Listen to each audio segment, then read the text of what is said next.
purpose of this screencast is to highlight the basic navigation features of Westlaw Next and to help those who are transitioning from Westlaw Classic into Westlaw Next. So let's get started. One of the main differences is that on Westlaw Next you no longer have to choose either a jurisdiction or a database.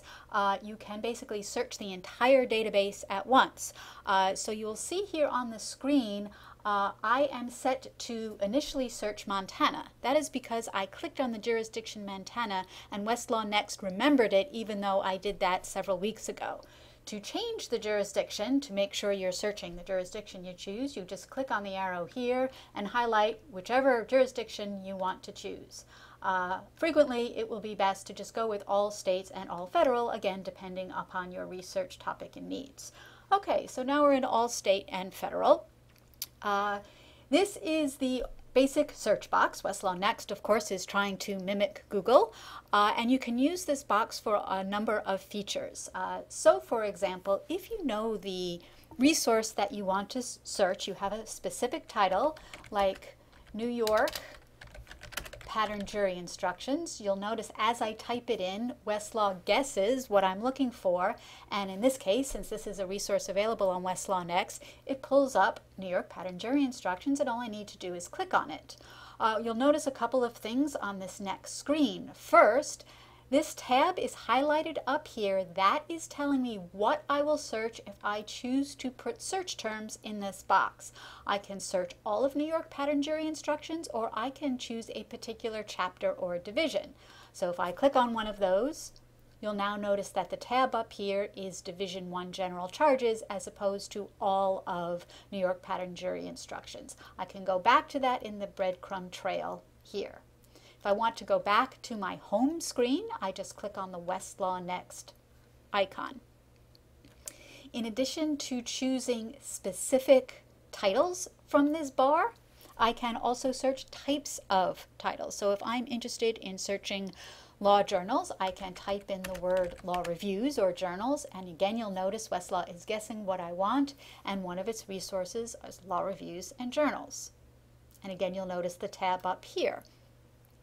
I can further narrow as we did before, so I can narrow by state, as you can see by topic. So if I am interested in searching tax articles available on Westlaw Next, I go here, click on tax, and sure enough you see these are not the only journal titles that are available in this resource. There are many others. If I know that this is a resource I am going to come back to frequently, I can add this to my favorites here. And I will click on Save. I will click on which group I want. I'm just going to leave it in my favorites and click on Save. So if I go back to the home screen, you will see under My Favorites I now have tax, law reviews, and journals in addition to a resource I chose earlier. Another feature on Westlaw Next, which can be very useful, is something called custom pages. You can create a home page with many of the different resources that you might use frequently. If you were interested in doing this, talk to your favorite reference librarian. Okay, let's now go to actually searching Westlaw Next. Westlaw Next, of course, provides what it calls a plain language search, which is, they call that West Search, which is their version of Google. It's actually pretty good. Of course, like Google, it has significant limitations, and you can still use your terms and connectors or Boolean connectors in the search box. You will want to know students use this most of the time without the Boolean connectors, so you might want to be familiar with how this works. So I'm going to start with a basic search that a student might enter. So I'm interested in employer Facebook password. So I'm interested in how an employer might want to use a Facebook password, if they're entitled to demand a Facebook password.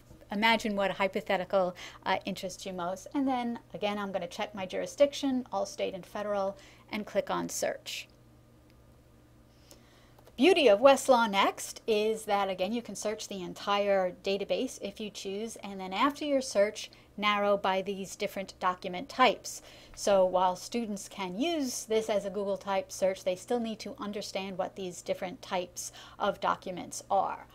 So for example, the overview is basically a best of selection of the main document types. So you see a couple of cases as we scroll down, then a statute, regulations, and the different types of documents that we see here in the left. Let's take a look at one of them, cases, something that students will look at a lot.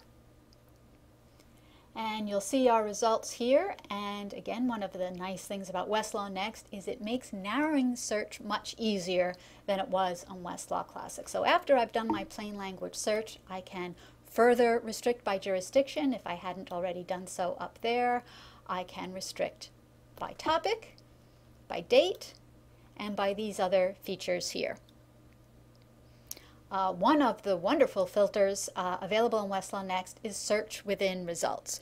For those of you advanced Westlaw Classic users, that used to be called locate.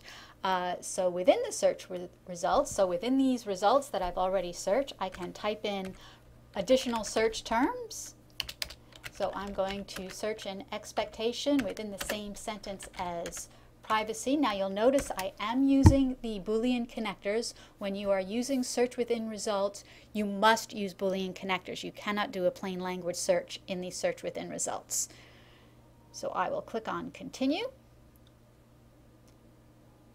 And then I need to remember to click on apply filters in order for Westlaw Next to actually search within the results.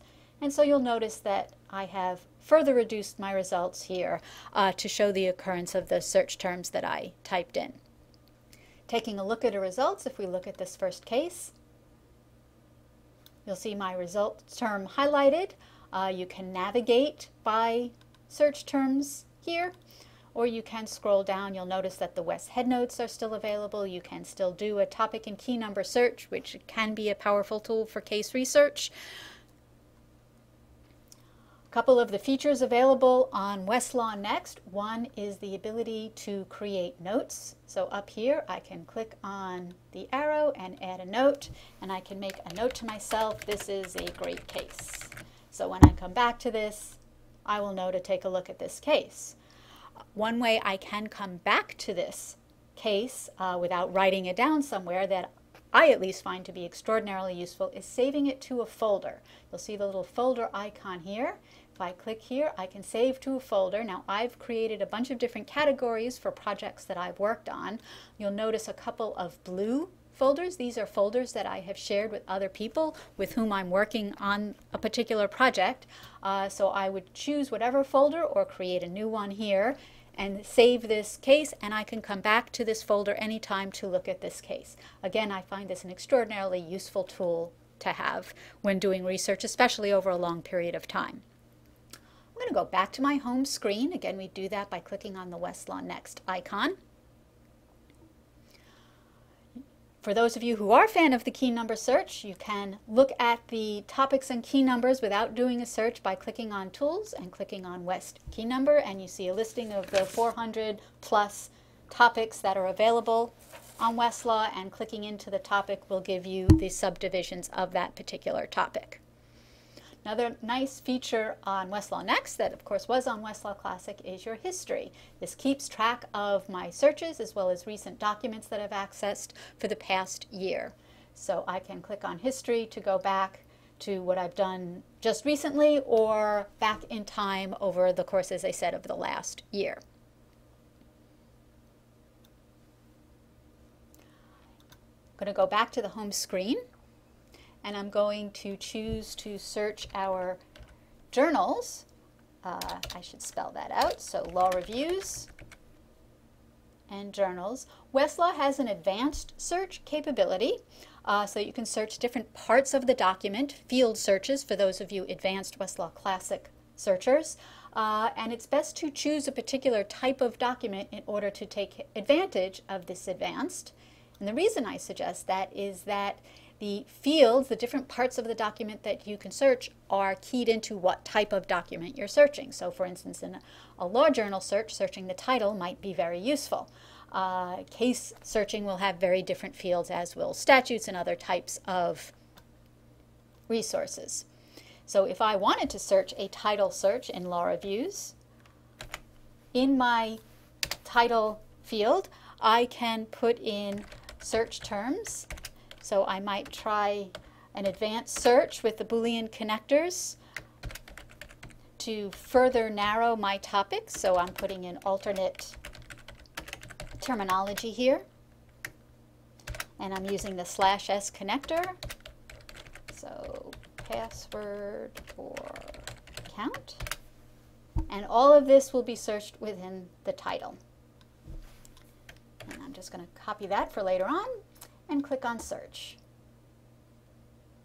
And you'll notice I get results within law reviews that highlight, that have my particular terms within the titles, and I actually, looks like I pull out some interesting articles on this particular topic.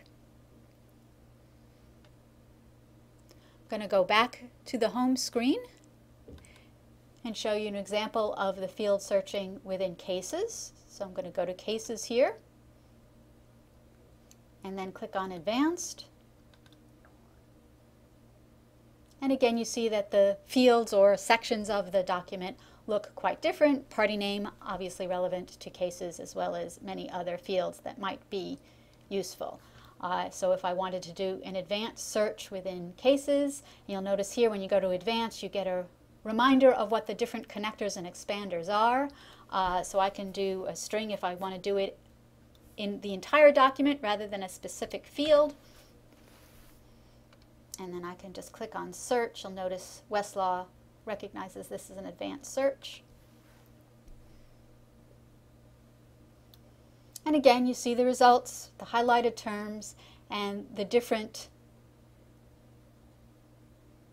ways of filtering your case results, again, by jurisdiction and these different factors that we saw earlier. Hopefully that gives you an introduction on how to navigate Westlaw Next for those of you Westlaw Classic users. Hopefully this is a start, and as always, remember to ask any questions of your favorite reference librarians. Thanks.